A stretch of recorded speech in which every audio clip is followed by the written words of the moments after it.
നമസ്കാരം. പ്രധാന വാർത്തകളിലേക്ക് സ്വാഗതം. കുടിവെള്ളത്തിൽ വിഷം കലക്കിയെന്ന പരാമർശം വിശദീകരണത്തിൽ തിരഞ്ഞെടുപ്പ് കമ്മീഷൻ ഇന്ന് നിലപാട് വ്യക്തമാക്കും. അരവിന്ദ് കെജ്രിവാളിനെതിരെ ക്രിമിനൽ കേസിനോ തിരഞ്ഞെടുപ്പ് പ്രചാരണത്തിൽ നിന്നും വിലക്കാനോ സാധ്യത. ആം ആദ്മി പാർട്ടിയിൽ പ്രതിസന്ധി രൂക്ഷം. സീറ്റ് കിട്ടാത്ത കൂടുതൽ പേർ രാജിക്ക് നീക്കം നടത്തുന്നു. 8 MLA-മാർ രാജിവെച്ചിരുന്നു.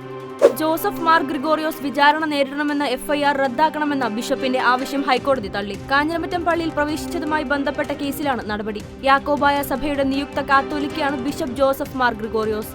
ബാലരാമപുരത്തെ 2 വയസ്സുകാരിയുടെ കൊലപാതകത്തിൽ കുഞ്ഞിന്റെ അമ്മ സേതുവിനെ അവസാനമായി കണ്ടത് 6-7 മാസങ്ങൾക്ക് മുൻപെന്ന് ദേവിദാസൻ. അന്ന് മറ്റൊരു പുരുഷനും കൂടെ ഉണ്ടായിരുന്നു. 2ാം ഭർത്താവാണെന്ന് പരിചയപ്പെടുത്തിയെന്നും തന്റെ അനുഗ്രഹം ചോദിച്ചാണ് വന്നതെന്നും ദേവിദാസൻ പറഞ്ഞു. തനിക്കെതിരെ ഉന്നയിച്ചിരിക്കുന്ന ആരോപണങ്ങൾ അടിസ്ഥാനരഹിതമെന്നും കുടുംബവുമായി ഒരു തരത്തിലുള്ള സാമ്പത്തിക ഇടപാടുകൾ നടത്തിയിട്ടില്ലെന്നും അയാൾ വ്യക്തമാക്കി.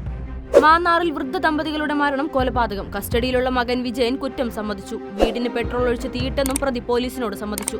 ദമ്പതികളുടെ മൃതദേഹങ്ങൾ പൂർണ്ണമായും കത്തിക്കരിഞ്ഞ നിലയിലായിരുന്നു. ആലപ്പുഴ മാന്നാറിൽ ഇന്ന് പുലർച്ചെയാണ് വൃദ്ധ ദമ്പതികൾ കൊല്ലപ്പെട്ടത്.